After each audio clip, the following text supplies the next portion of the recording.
Says it. There you go. Okay. Live.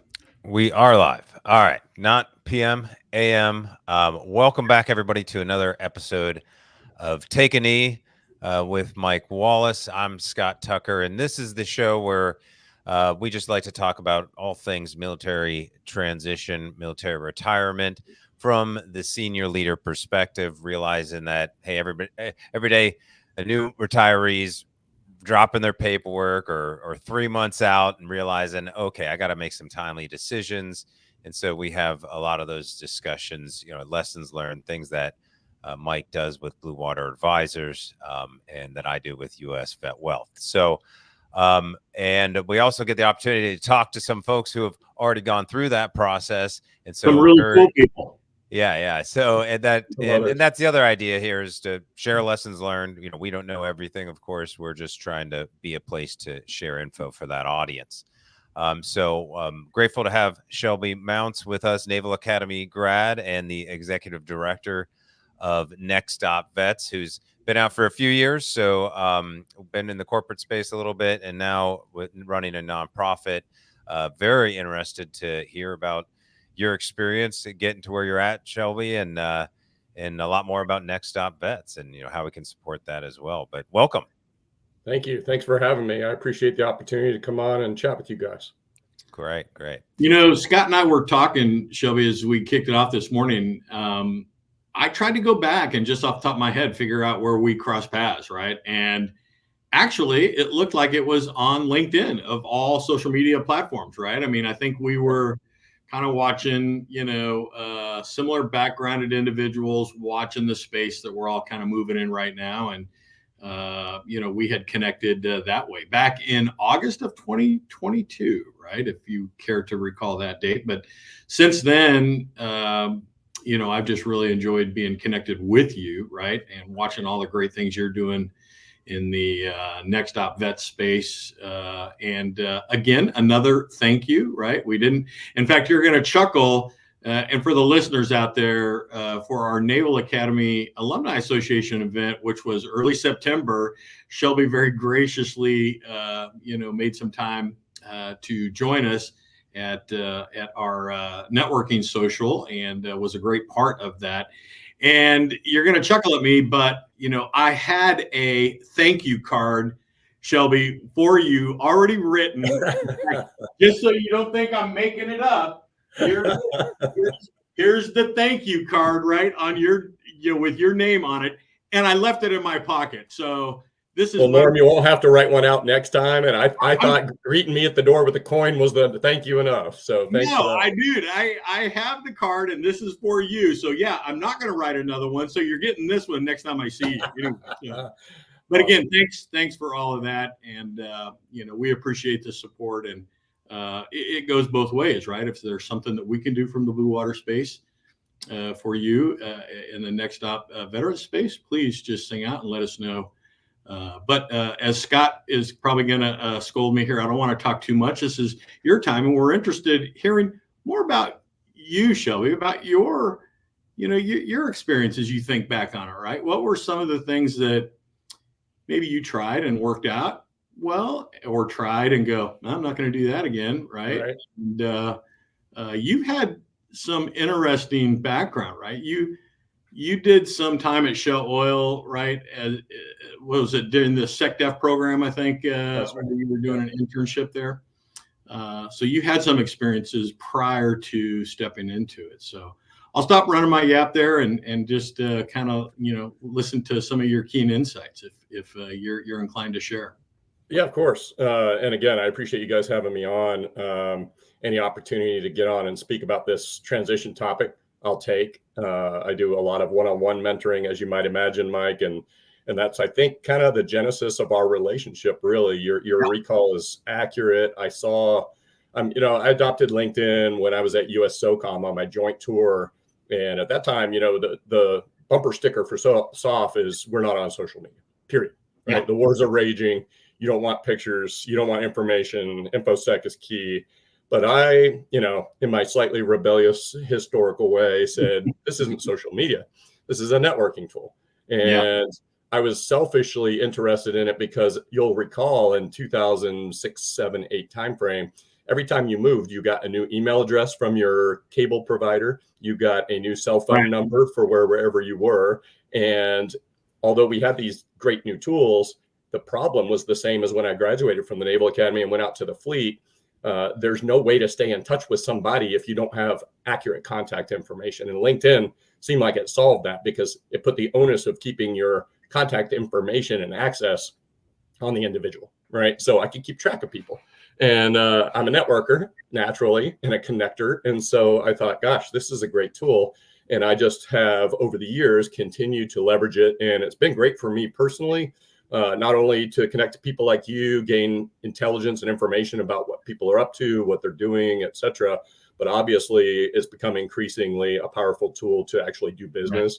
During COVID, and that's a story I can get into a little bit more, but I was doing international business. I'm a business development guy, able to reach out and connect to people to open doors that then leads to discrete conversations and activities. So it's an incredibly powerful tool. But I saw what you were doing at Blue Forge. I happened to be in a career kind of intermission at that point. A lot of people will tell you in your transition journey, take some time. When you get out of the uniform, you've been institutionalized for a while, right? You need to kind of smell the roses, take a break, realize, you don't have to slam your coffee by 5 a.m. to get off to the park. I'd even say it's a little bit stronger than that. I would say, while a lot of us hear that, we don't realize, right? We don't internalize it like, wow, we have been institutionalized. Right. Until you reach this point. And in fact, I'll give you a great example. In fact, you're out for maybe 6 months, and now you gotta go in and do your annual physical, right? Like, isn't that what you're supposed to do? And I have no idea even how to make an appointment. I don't even know how to do this. Like, flight surgeons have been coming to me to do these things. And I remember my wife, Michelle, she was just laughing out loud. She goes, "Welcome to the rest of the world," right? Yeah, it's on you, dude. Yeah, it's on you. You have to do this. And I said, how am I going to live like this, right? Like, you're institutionalized. That's just one example of many. Right. And we don't even realize to what level. So anyway. Yeah, where's my checklist? What do I have to get done today? Who's doing this for me? All right, none of that. And it goes, limitless boundaries. It gives you that freedom, right, to think about anything. And it's also, that's paralyzing in the transition process. We call it the $1 million challenge, right? Yeah. You're capable, you can solve any problem if given the right direction and the timing, but you have to figure out what that is and then how to package and pitch that and get going. And so that's probably one of the most daunting transition tasks. But I personally had no intention to ever come to Washington, D.C., ended up doing 2 OpNav tours. At the end of my first OpNav tour, post-command, I remember Bill Moran was my boss, and he had a couple of key jobs lined up for me, big aviation kind of progression jobs in the building. And he said, "Hey, I've got this and this lined up for you. Which would you prefer?" And I said, "I would prefer to get the out of the building, sir. I would prefer none of those, please. Thank you." And I said, 2 years has been enough. I need a break. And, maybe I'm weak, but I can't stay here.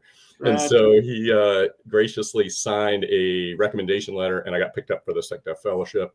Went down to New Orleans for a year, attached to Shell Oil. And as you can imagine, had a lot of freedom to run around in the company, in the city, within the network of other fellows, got exposed to a lot of things. And that had to be quite a great opportunity, right? I mean, a glimpse into corporate America, right? Into that specific, industry, if you will, and company.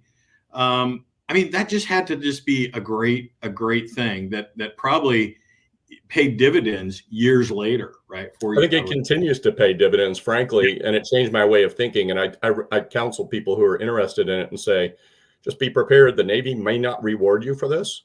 It's generally viewed as a neutral or, pack off kind of a tour, but you're doing it more for a development that a lot of people can't understand. But at the same time, you really need to understand it's going to change the way that you approach your day-to-day, probably going forward forever. And so for me, the decision to put in a letter and not compete for 06 Command was the decision, because it hit me like a bolt of lightning. They say, when you're ready, you'll know. And I had done great things throughout my Navy career. I started as a SWO engineer. I transitioned to helicopters. I did a tour at SOCOM. I went to Afghanistan. I did the SecDef fellowship. I got a master's degree. I mean, all these wonderful things that the Navy gave me the opportunity to do. But I dropped my kids off at school, and, you know, that was a rarity. I had never been around to take my kids to school in the morning. And I drove up St. Charles, and I got up to my 33rd floor office at One Shell Square, and I looked around the skyline of New Orleans, and suddenly all the math started to click through my head. My kids were in 6th grade, 4th grade, 2nd grade. I was a SWO qualified 06 coming up on the major board, probably a big deck in my future. But even if it was a wing, I was going to be moving my kids halfway through high school. And it all became very clear. So the light switch came on that day. I made my decision, but I did not, in my payback tour the next couple of years back in the building or in my transition process, ever feel like I could take time off. Was my point. And again, Scott, just for your edification, right? I mean, Shelby's background, helicopter pilot, MH-60, right? Did you was a frog guy first? So you're Romeo, or you were, you know, in that kind of pipeline, right? I know there was a lot of change in the history of the rotary wing community there. Oh, by the way, 46 is to Sierra.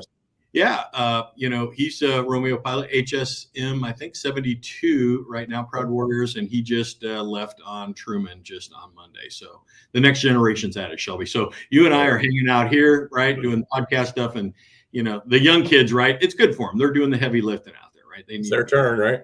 Exactly. So, but where was I going with this? Yeah, I think that that experience that you had early on planted those seeds for you later on. And, you know, Shelby, you've heard me say this before, at least on the blue water side, and I know you have, Scott, right? Like, not a threat to retention. In fact, I will openly, you know, we sometimes get members, Shelby, that will approach us and they'll go, "Hey, Mike, what do you think? Should I get out now? Is it my time?" And I'm like, whoa, that's not a discussion that I'm prepared, nor even if I was prepared, I'm not going to have that with you. It's not my place.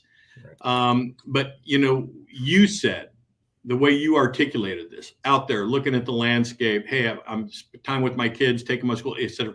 Like, this is what we tell our members. When the time is right, when you decide, when you and your family decide, when you, your family, and your Navy family decide, you know, it's time to make that next step, then we're the trusted resource in place for you to plug into. But I'm not going to enter into that discussion whether you should or not. We will analytically have those discussions. Hey, I'm worried about age. Is age discrimination a thing? Okay, I can have that conversation. Hey, I'm worried about if I'm going to be able to make enough money. Okay, I can have those conversations. Should I or should I not? Not my decision. And I think that's fair. What do you think about that? I mean, thoughts? Yeah, I think that's absolutely accurate. You know, you and I have talked about this when we first got connected around how much informal mentoring and counseling we provide to people, either that worked for us, worked with us, our peers, or people that are just referred over to us. And it's across different services, different timelines, et cetera. But you get into that space, and I tell people, one, I'm not going to look at your resume. I'm sorry. I don't know what job you're trying to get, and I don't have time to review resumes. Neither do they usually at that point. Most of the time, they don't know either, right? So. Not going to do it, right? But I can tell you about the things that caused me to make my decision to get out. I can tell you about the things that surprised me when I got out. And I can talk to you about my journey and move around. Conversation about you. This is what I experienced when I got it. This is what. Well, I think it's informative, right? I mean, just hearing someone else's journey seems to be one of the most important initial confidence builders. That, okay, I understand this guy. He had bumps and bruises and challenges throughout the way, but he came out okay. Maybe I can too. You know, it's just like going through flight school. When you check into flight school and you find somebody that's finishing API, and you're like, "Oh, dude, how was it? You know, how was the swim?" You know? Yeah. So as you think back on it, right, when you finally stepped into, you know, you're approaching your terminal leave date, right? You're approaching this. What's going through your mind? What do you remember? What worked well for you? Were you networked appropriately? Did you have too much of it? Did you not have enough of it? Did you know what it is you wanted to pursue or not? How did you approach that? I'd say my entire journey from the point that I got accepted to the Naval Academy and the Air Force Academy and made the choice to go Navy has been one of not exactly knowing what I want. A lot of exploration, a lot of when an opportunity feels right, I'm going to jump. And going back to the fellowship there a little bit, I think, for all the experience it was for me, a lot of senior officers do not want to put themselves into that position because of the impact on their families. We were here in the Northern Virginia area. I had just come off, command, 2 years in the Pentagon, and I've got an opportunity to move to New Orleans for 10 months, uproot my family, move them to a new place, get them settled in new schools on short notice, do my thing. And then we don't know what's going to happen on the backside. I might be going to major command, or that was the path at that point, and then decided a completely different thing and back to Northern Virginia again. Right. So a lot of people feel like, this is shore tour. I really don't want to be uprooting my family multiple times and moving somewhere around the country that I won't know until a couple of weeks before the orders hit. And so, I guess that's an example of my willingness to jump into things, calculated risk, understand, some of the challenges and impacts to it, but I've never been afraid to try something new. So the Navy gave me lots of opportunities to move around and try different things. And that's continued somewhat since I got out. But from the point of making my decision, I'm not doing 06 command. I will go back to the Pentagon and do what I got to do until I get my approval to retire. I spent that entire time doing what I had to do for the Navy and networking and reading and thinking about what I could do when I got out. And what I ended up finding out is in that $1 million challenge, I went through maybe, 89 doors and didn't find a single one that I wanted. So I ruled out 89 things to do, and I had, 999,000 whatever left. What we put out to a lot of our members is, if you absolutely know what you're not interested in, there's value in that, right? Hey, I'm not willing to do this. I'm no interest in these kind of things. We also put out to members that don't skip steps in the process, meaning first step is what does your design look like? More importantly, what are the big rocks that you want to preserve in your next step? In your case, hey, I want to be able to drop the kids off to school. Hey, I want to, preserve an environment like this. I want to work in an environment like this. Like whatever these big rocks are for you, and they're different for everybody. Sure.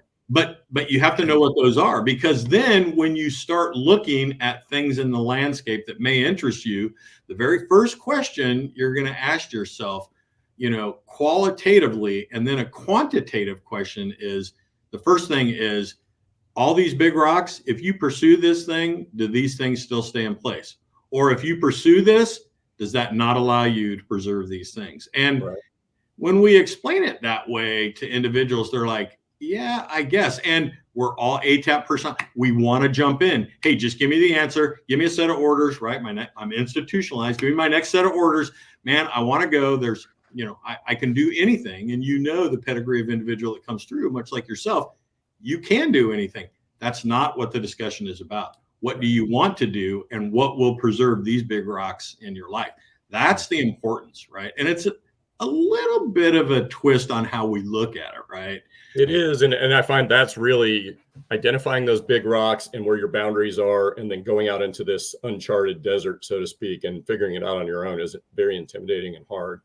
And so having somebody that can talk you through it, help you think about it, and that's what attracted me about what you do now, Norm, is, you give a framework for people to be able to explore that space, get some examples, get some questions answered, ID what those big rocks are, and kind of, explore some paths. We do something similar at NextOp. And informally, I kind of tell people there's really three main levers when you're getting out, right? Yep. There's your geography, there's your quality of life, and there's the activity itself, right? What you're going to do. And quality of life and activity can be very closely interlinked. So that's a way to frame it. And people understand geography viscerally, right? Yep. They understand activity, even though they may not know what's behind all those doors. Hey, day-to-day work life. Okay, I get that. Quality of life, honestly, is something that I probably did not even begin to understand how to define until I was about 2 to 3 years out of the Navy. I definitely got a dose on it in my second job after the Navy, and now I'm in my third job after the Navy, and I've achieved what I consider to be a sustainable, enjoyable position, lifestyle, and quality of life is really high right now. Yeah. So it takes time to figure out what that is as you take the uniform off, because you've never really had the luxury to think about it. Hey, Shelby, I know we got a limited time and you got to jump here soon. No, thank you for sharing, all those, actually a lot of good takeaways. I think Jen, my wife, will snip a bunch of good clips for us that we can share. But because I was following along knowing that you landed at NextOpVets now as kind of your, it sounds like there's a big stone as part of that. Right. Tell us about NextOpVets. What led you there, and how we can support. Who are they meant to serve, and so on. Sure. Yeah, I'll give you maybe a 90-second runway up to that point. So I didn't know what I wanted to do when I got out. I had gone through a bunch of doors that didn't seem like they were going to fit. I got my notice that I was approved for retirement in October of 2016. I'm working at OpNav N31 as a battle watch captain down in the basement. And a guy that I had mentored about the corporate fellowship, H-60 Romeo guy, was a carrier-based skipper at the time when we first connected. He called me from the ship on deployment. I gave him that exact, hey, man, this is a net zero tour for you in the Navy, but it's going to change your world if you do it. He went off to Oxford and studied. And as a battle watch captain, you get reports from the various N codes. And I saw an N98 watch officer report come down from Matt Schnapoff. And I was like, hey, Schnapp, you're in the building now. Let's talk. So we went to lunch that next week. And immediately he said, hey, aren't you getting ready to get out soon? Yeah, I just got approved last week. And he said, well, I don't know what you want to do, but my wife's uncle is a retired Army 4-star. He works for this big consultancy that has a client that's looking for somebody like us to do business development in Crystal City. And I was like, what do they do? So I went and looked at their website. The metals company, they make H-60 components, jet engine components, airframe components, things like this.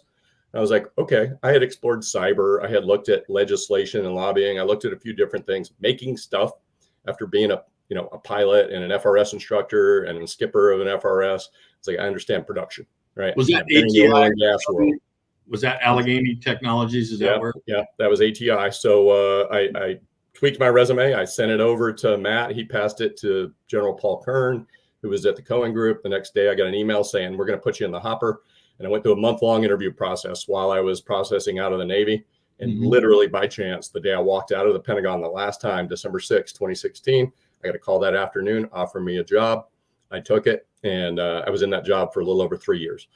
COVID hits. There were some things in that job that I knew were not sustainable. And so COVID hits, I get an opportunity through LinkedIn, the CEO of a startup out of Colorado offering me a C-suite job with equity in the company and an opportunity to work remotely and grow and take a new technology internationally in 2 different industries.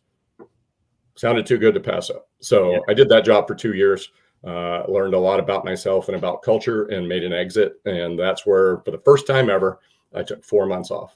Clear the decks, clear the head, spend some time with the family, and I called it the summer of ing because I was sleeping, I was golfing, I was sailing, I was camping and hiking, and it was great. Lots of ings. It was in that period when I was just starting to think about what's next for me when you and I connected on LinkedIn. Yeah. And I was like, oh, Blue Forge is pretty cool. Maybe I'll have to go through there because I don't know what I'm going to do next after 5-6 years out of the Navy. And I saw a Naval Academy alumni article about NextOp and Stephanie Drake. Stephanie and I had met when I was a SecDef fellow. She was an 05 grad from Navy, got out of the Marine Corps and joined Shell. So we did a vet recruitment trip together. And when I saw her name, I read the article, and it says NextOp is a nonprofit based in Houston that provides, at that time, middle enlisted career transition services. And they're free for the candidates. And the intent is to build a bridge to industry for enlisted people. Okay. And so I said, that's pretty cool. My grandfathers were enlisted from World War II to Vietnam. They were Airedales. Their stories inspired me to come into the Navy. And of course, I've worked with thousands of great sailors and soldiers and Marines all over the place. So I want to learn more. And I hit Stephanie up on LinkedIn. We scheduled a call, and she told me all the great things that they do. And at the end, she said, I got the organization through COVID, but it's positioned to be grown and scaled, and we need somebody to come in that can do that. So I put my name in the hat. And again, I went through another month-long interview, and I got the job. Yeah, I just want to highlight something for the Blue Water members that are listening in, right? You have wrapped social media, LinkedIn, as a platform that has allowed you to progress to some of these other opportunities. And for an audience like what we see for our Blue Water, members, many are social media averse, right? For the reasons that you are articulate. You've got to get over that. I mean, I'm not going to say you have to embrace social media to get a job, but if you don't, do we think you are at some amount of a disadvantage? Absolutely do. I believe that. I don't know what it is. I don't know how you would quantify it, but there is a lot of goodness that comes from that. And I think just listening to your story here, you'd agree with that. So yeah, I do. And I think that, for those that have the blessing of knowing what they're going to do when they get out, maybe they don't need it. Right. There are people that are perfectly content and they know exactly what they want to do and they get that and they're moving on out. Right. I've never known what I wanted to do. I always felt like I needed to have options, and I'm a fairly social person anyway. So I like the public engagement piece and meeting new people. And I wouldn't be talking to you today if I didn't. Right. Absolutely. Love it. Yeah. So NextOp, like I said, I got the job offer. Guys, I'm sorry, I didn't mean to cut you off, but just what's 2025 for NextOpVets? I mean, are you guys already, do you do your schedule? Are you looking forward into next year already, or? Starting to put that together right now. Yep. So, I had never really worked in the veteran service space. I had never run a nonprofit. I had no real experience with it. But the fact that I had demonstrated the ability to grow and lead a team remotely at my second job was interesting to the board. I'm the first executive director that doesn't live in Houston. So our headquarters is there. We have a team in New Orleans. And so it was about a 10-person team when I joined. A lot of challenges for a small team like that and a nonprofit that truly was a charity. And so we had to stabilize a number of things in order to set conditions for that scaling. And so 2023 was about continuing to deliver on the mission, set some stretch goals, and position ourselves for scale and growth. And we did that. Frankly, we were in some pretty shallow water in the spring of 23. We came through that and ended the year with records in every category at the end of that year. We put a new strategy in place in December that allowed us to, first, we removed middle from our mission. We now serve all post 9/11 enlisted. We put a geographic growth strategy in place and went out and found the resources to sustain those expansions and hiring. So we're at 16 employees now. We've hired 6 new employees this year. We're in North Texas, Tennessee, just got a grant. We'll be expanding into Kentucky. Got another grant. We're expanding into Alabama. And that's this year's activity into the early part of next year. So in December, I'll have the budget bill and the strategy to go into my board meeting in Houston and talk to them about what does 25 really look like for us. I think there's going to be some internal consolidation around our growth, continuing to stretch our delivery, continue to focus on employer intimacy and engagement so that we can provide a more rounded and full pipeline for our candidates. But all of this activity has led to more placements in an average of less than 40 days, average starting salaries that have gone from 62 to 69,000 in the 2 years I've been on board. Access into another LinkedIn example. We're geographically expanding into Huntsville, partnered with the Chamber and Boeing there. And in those discussions, I find out that the FBI has a new expansion to their technical facility in Huntsville with a couple thousand new jobs coming on and a massive worker shortfall in North Alabama. And so that we are creating the external funnel to drive talent into that area right now.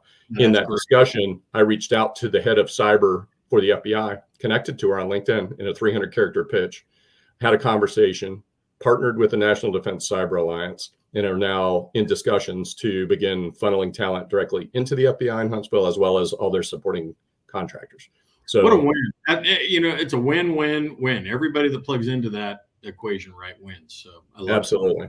And then we got a contract in January funded by the Navy through Blue Forge Alliance that does the buildsubmarines.com website, race car, baseball, basketball, all that stuff. with a target of 100 of our candidates in the submarine industrial base this year. Yeah. Proud to say we're at 70 right now. We had 2 on June 15th. We're at 70 now. So I was able to hire a program manager, contracted in January, program manager in March, started real activities probably late April. And I'm confident that we're going to exceed our target this year, and there'll be more growth associated with that next year. So a lot of great and exciting things going on with the team. The team is growing. It's very stable. We've lost a couple of people, but those have gone on to really exciting new opportunities. Right. And we're getting, like, we had our very first $200,000 a year enlisted placement in the last month. Wow. The starting salary. Wow. Exciting data points. Yeah. Yeah. Well, you guys are doing great work, Shelby. There's no doubt about it, right? And that demographic absolutely needs all the help in the world, right? And they're worthy of it as well, too. So they're doing great when they get out there, too. I'll tell you that. Yeah. That's awesome. That's awesome. Yeah.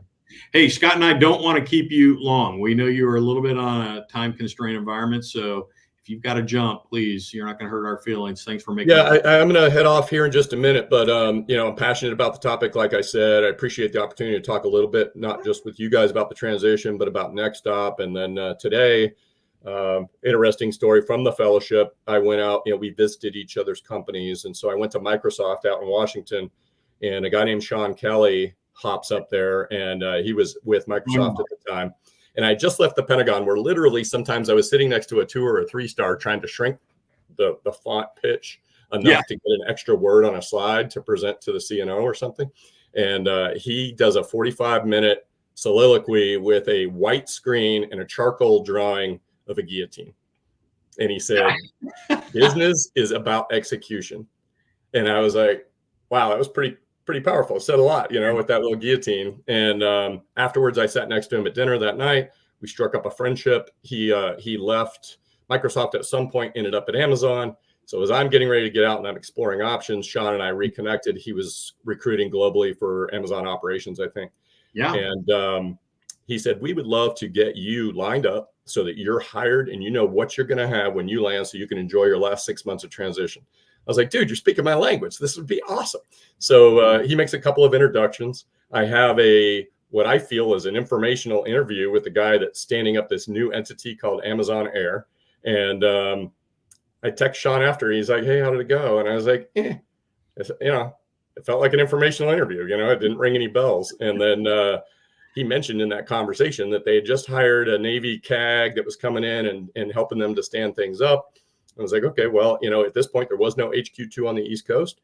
I was going to have to move to Seattle to do this activity. And, a big part of the reason I was getting out was to keep my kids stable. I had a 9th grader at this point. Yeah. No way I'm leaving Northern Virginia. Can't commute across the country. Amazon falls away. Lo and behold, Indianapolis, a couple of weeks ago, I'm talking to Norm, and I was like, hey, dude, I recognize that you were the CAG and I was going to be the strategy guy, and we would have worked together had I taken that job. Dude, would that have been awesome? I mean, we could have run the show. It would have been great, right? Now you're gonna maybe you guys can co-host this show in the future. Paths not taken, I guess, would be the offshoot there, right? Interesting story, kind of a small world story, right? And so I guess us crossing paths, we were a lot closer than what we realized maybe in years prior. But eventually we did connect, and now here we still are, right?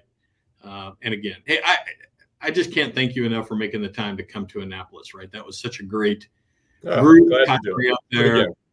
No, it was wonderful, right? And as I was sharing with Scott, right, we're on for a repeat next year, so we're pretty excited about that already. So yeah, good deal. Congratulations. Keep doing the good work. There's always, as you know, a fresh group of people that are the light bulbs starting to come on and recognize whether it's next week or it's next year that they're going to be getting out. And I know so many people who have gone through your program, and all I hear is positive responses. So keep up the good work. Anything I can do to help you grow and stay solvent or whatever it takes. Thank you, sir. We appreciate you. We appreciate you. And Scott, it was great to meet you there. I appreciate you the idea to have me on. Yeah, no, I appreciate it. Come back anytime you got something to share or announce, or if you want to. I want to talk to you more about LinkedIn stuff, because I've got some ideas working in the background. So let's do it. I'd love to do get a whole thing on it. Cool. No. All right. Yeah. Awesome, Shelby. Have a great day. Good luck with everything. And Thanks thanks a lot. again. You shared a ton of great insights. Appreciate Thanks, it. Shelby. All right, fellas. Have a great day. Fly Navy. Yeah, well. Go Army. My dad was Army. See you guys. All right. Take care. Cheers. All righty. Boom. Damn. That was, I mean, Boom. my head was spinning. I'm trying to think of like, one insight to follow up on. I was like, no. There was just too much in there. I'm going to have to